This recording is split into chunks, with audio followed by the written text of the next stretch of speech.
Okay, so we start this lecture 11 today, which is again on Miller indices. We will continue some part of the previous ones before we move on to the Miller indices for directions. So, last lecture we are talking about Miller indices for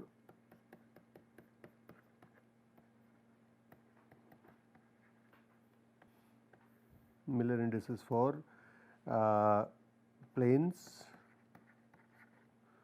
and you also have Miller index for directions. Okay. Now, this is needed to complete the description of the unit cell. So, for plane, Miller indices are usually described as HKL, and for direction you describe the Miller indices as UBW. As we saw that for a plane, the procedure is HKL are nothing but the reciprocal of the intercepts on respective unit cell lengths and which are converted to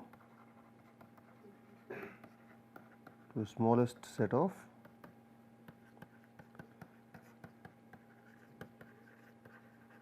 integers. So, H, K, L all three are integers.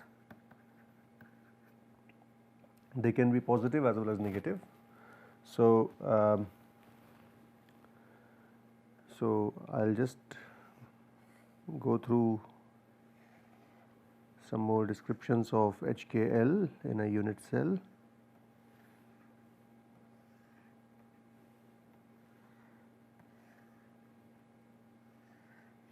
Okay.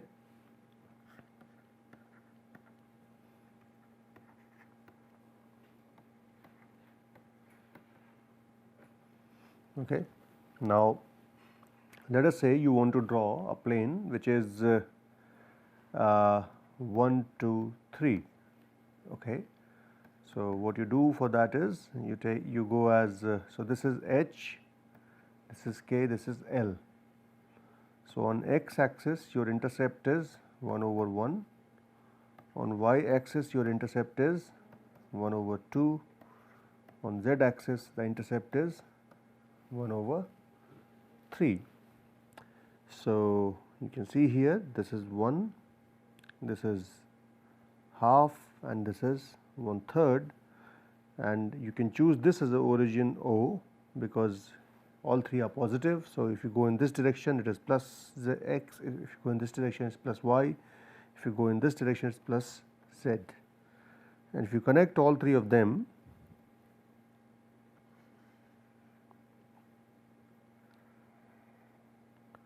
this is your plane 1, 2, 3. Now, suppose you wanted to draw a plane which is 1 bar 2, 3. So, HKL could also be negative. So, this bar 2 means it is negative of 2. So, what this means is that you have intercept along x axis as 1, along minus y axis you have half, and along plus z axis you have 1/3. So, here there is a problem because you now cannot choose this origin, and the thing with Miller indices is that the planes and direction should be represented within one unit cell. You should not be needing to go out of the unit cell. So, in this case what you need to do is that you need to shift your origin. So, if I shift my origin, for example, here I go in minus x, which is not useful to me. I go in positive y, I go in positive z. If I choose my origin here, I can go minus y minus x, but I do not need minus x. So, I choose this as a origin.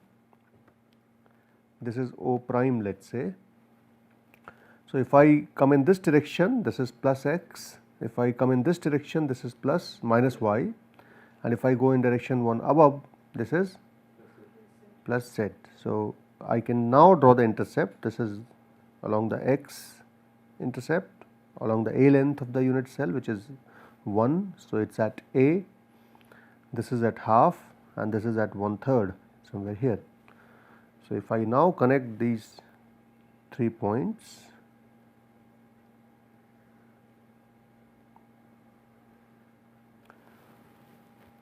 so this is 1 bar 2 3 plane.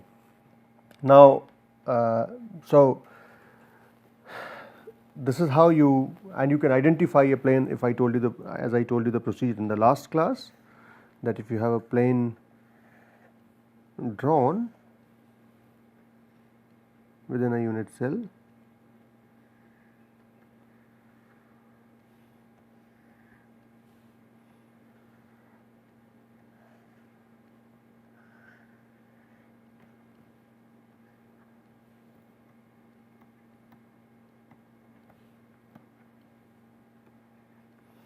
now let us say I would want to draw a plane now here.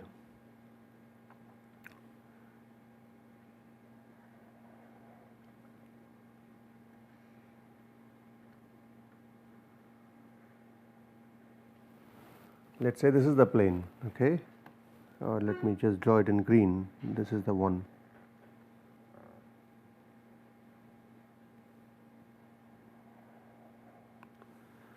This is a unit cell whose intercepts. So, if you look at it, now what is the origin you are going to choose first of all? You cannot choose this as origin, it is very obvious here. So, you need to choose an origin from which you can count the intercepts. So, I choose an intercept which is origin which is here, O prime, let us say. So, I have a intercept which is here, which is so along x what is the intercept? 1. Along y what is the intercept?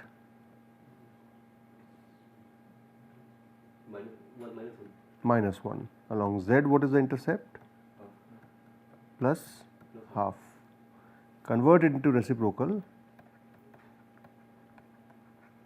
1, minus 1 and 2. So, the plane is 1, 1 bar, 2. Okay. So, this is how you draw and identify a plane. So, now another thing is about the family of planes.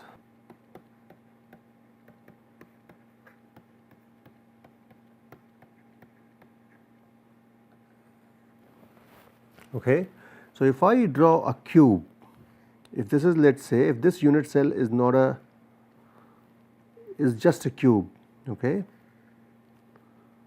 So, just a cube would imply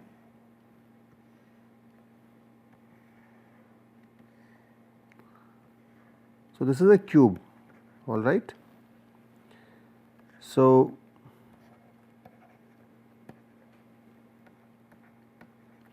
what is this face of the cube? This is 0 0 1. What is this face of the cube?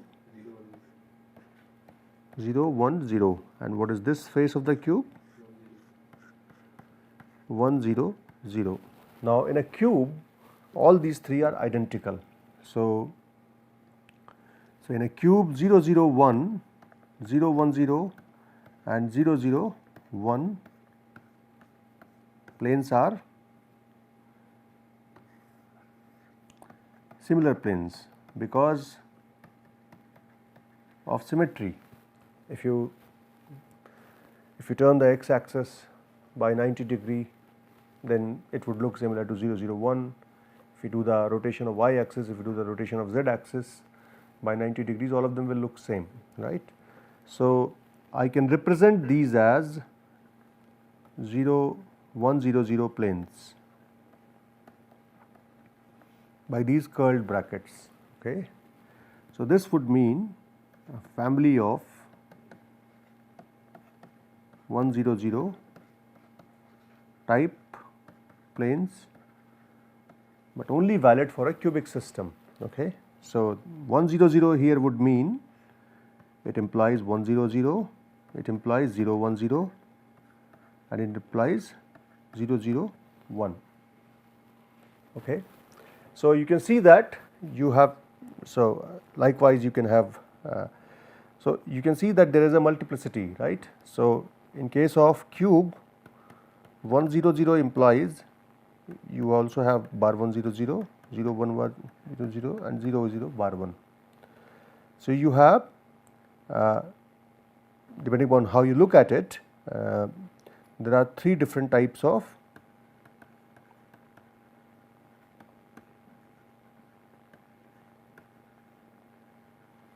which are identical. 3 different planes, I mean it's sort of oxymoron in some sense. I can just say 3 planes which are identical.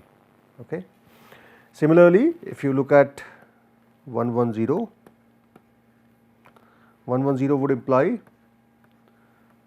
1 0 1, 1 1 0, 0 1 1.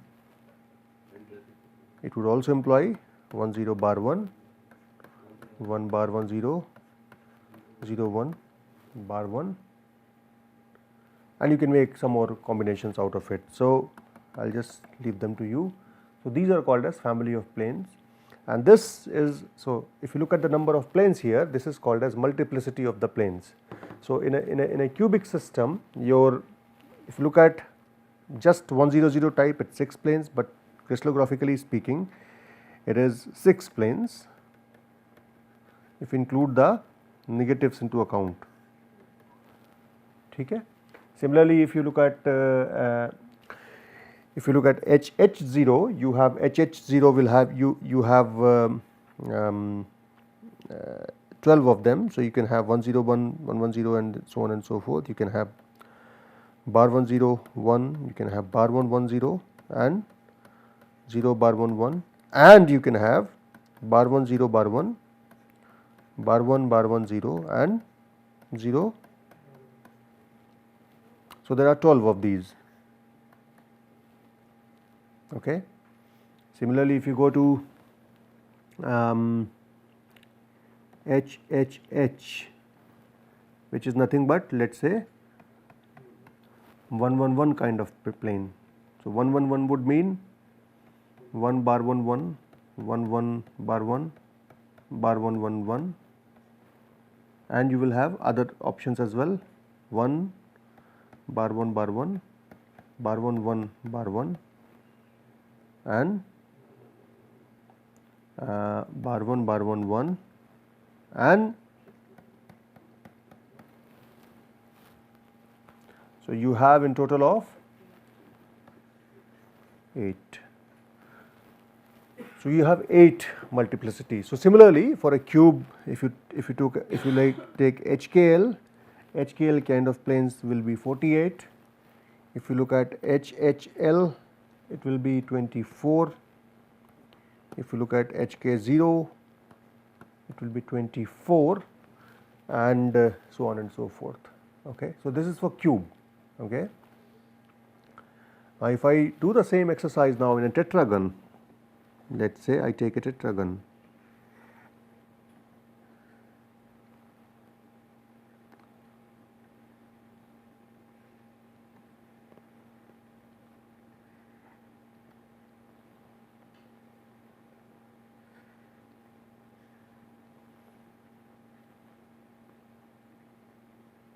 Okay. So this is the tetragon.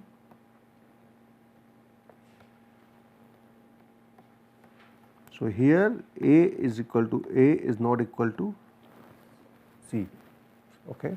So A is equal to B is not equal to C. So you have 2 lattice parameters A and C. So here now, which one is, so this face is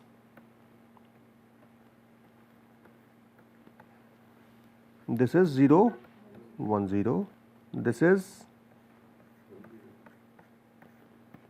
1 0 0. Now what is this? 0 0 1.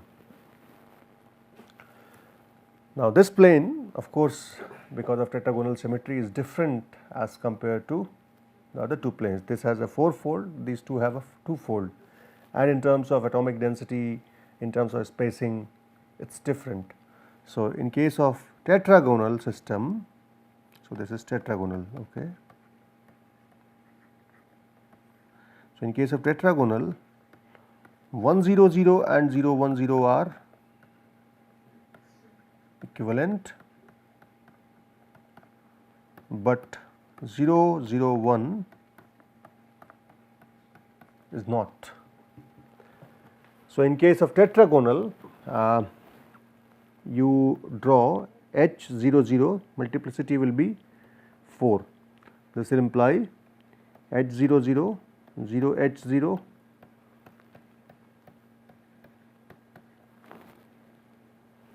and then you will have 00L. This will have a multiplicity of 2. So 00L and Bartel. Similarly, there are other planes as well. So when you have HKL or HK0, so HK0 will not be equivalent to H0K or 0HK, okay, because of tetragonal symmetry, because the third indices is along the C axis, which is C lattice parameter, which has different length as compared to A and B, and things become, so you can see the multiplicity will go down in tetragonal system, and you will also see that D100 and D010 are same, okay, but D001 is not same as D100 and D010.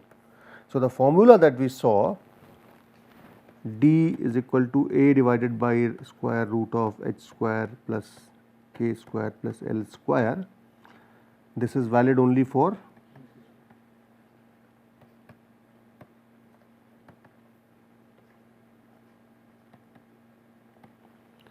tetragonal. So this is DHKL. For tetragonal system, this DHKL would be 1 over square root of H square plus divided by A square, K square divided by A square plus L square divided by C square. So this is for tetragonal. If you look at orthorhombic, it will be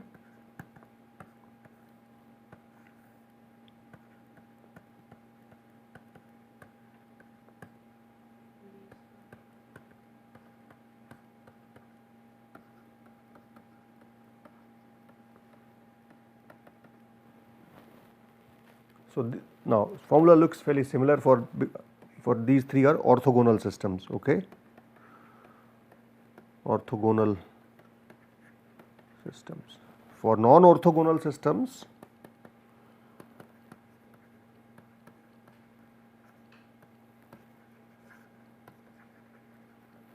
these are different, DHKL are different, and I will refer you to principles of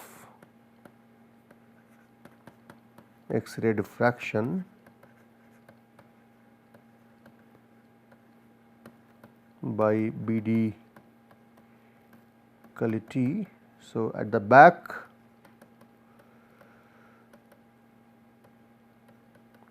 there is appendix on these planar interplanar spacings as well as interplanar angles, okay. So if you look at interplanar angles, they will also be different, they will not be the same, okay. So similarly, you can also look for interplanar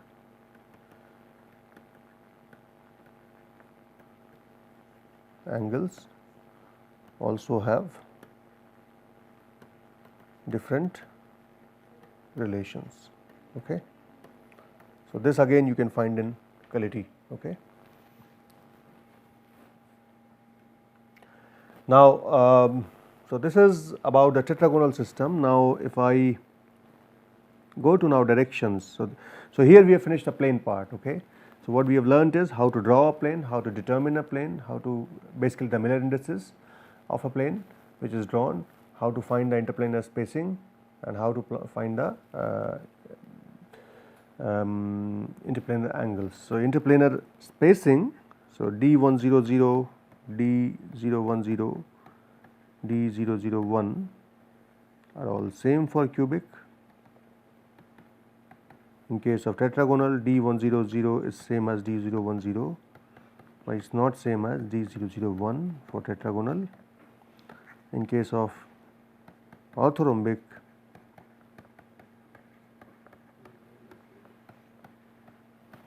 and things are even different for other planes, other systems. So this is just for orthogonal systems. Similarly, angles in case of tetragonal system, in case of cubic system, we saw the angle was cos theta was 1 over H1 H2 plus K1 K2 plus 2 divided square root of H1 square plus K1 square plus into square root of plus K2 square plus L2 square. This is again only for cubic system. It will be different for tetragonal and orthorhombic system. Now let us go to what we call as directions. Okay.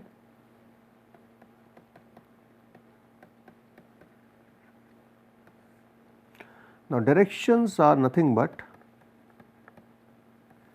vectors, all right, and they are denoted as I said earlier, denoted as U, V, W. So basically we call, a lot of people also call them as crystallographic directions. Okay.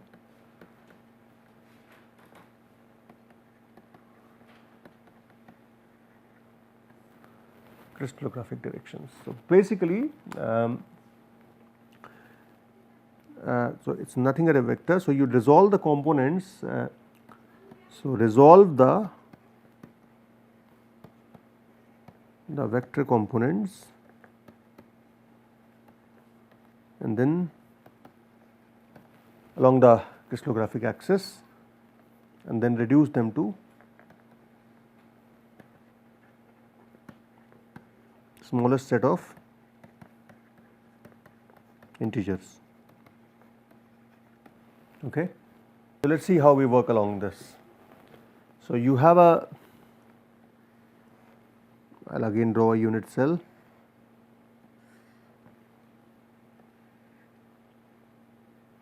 One thing that I forgot to mention is that representation HKL is independent of the crystal system. The multiplicity may change, but how you determine a plane, how you draw a plane, that is independent of the crystal system. Okay. So that is applied to all the crystal systems. As long as you have a unit cell, 3D unit cell, you draw a plane identically in an identical fashion, irrespective of type of the crystal system. Okay. So if I draw a crystal direction, this unit cell,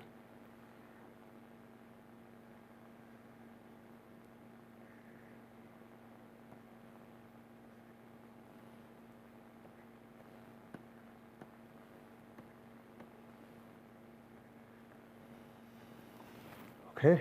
So let us say I want to draw. So if I take U, V, W as 1, 2, 3, okay, then what basically it means is that you have one intercept along x. So this is one translation, one lattice translation along x, two lattice translation. Now as opposed to plane, it is not half, it is 2 of lattice translation along. So basically what this means is that, and this 3 of along z. So basically it is 1 of x plus 2 of y plus 3 of z. That is how you will represent a vector, right? If it was a vector r, that is how you will represent a vector, right? 1 of x plus 2 of y plus 3 of z. The problem is, if you want to draw in this fashion, you will have to go once. So, this is origin, let us say O, you will have 1 here, then you will have to go 2 steps in, sorry, this was y, this was z. Then you will have to go 2 steps here, and then you will have to go 3 steps, 1, 2, 3. So, you will go out of the unit cell. That is not desirable. What we want to do instead is, what I can do is that I can convert these back to, so if I have 1, 2, 3, I divide it by the largest integer, which is 1 by 3, 2 by 3 and 1. So, what I now do is that, so if I now do 1 by 3rd in x direction, 2 by 3 in, let us say, y direction, and somewhere along here, if I do, hang on, here, somewhere here. So, this will be coinciding with this point somewhere here. Okay. So, this is 1/3, 2/3 and 1, and now you connect the end point. So, this is A, this is the direction OA. So, OA is nothing but 1, 2, 3 direction, right. So, this is the direction. So, direction, a single direction is determined by these square brackets, and family of direction is given as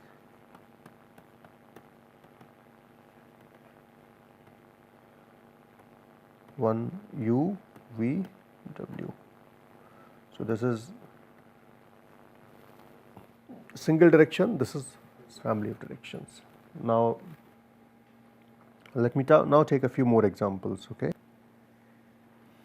So, basically if you just look at it objectively, this O is the origin which has a point 0, 0, 0. This is a point which is U V W. Direction is nothing but U minus origin, U V W minus origin basically. Okay. So, if it was x1, x2, x3, if this was y1, y2, y3, then all you need to do is that you need to find out y1 minus x1, y2 minus x2, y3 minus x3, and then convert them back to integers. Alright. So, that will be the direction, because it is a vector, right. So, vector, this is how you draw a vector as you have studied in your school. Okay. So, basically now we will finish this lecture here, and in the next lecture we will look at some more examples of how do we draw the directions, and we will also look at a little different system, which is hexagonal system. In hexagonal system, the directions are and planes can be drawn in a different manner, because depiction of them can be done in 4 digits rather than 3 digits, because as we will see, hexagonal system can also be characterized by 4 axes, which can be reduced to 3 axes, but 4th axis is drawn just for the sake of convenience, which is nothing but related to 2 axes. So, there is a 3rd axis in the basal plane of hexagonal system. So, we will discuss that in the next lecture. Thank you.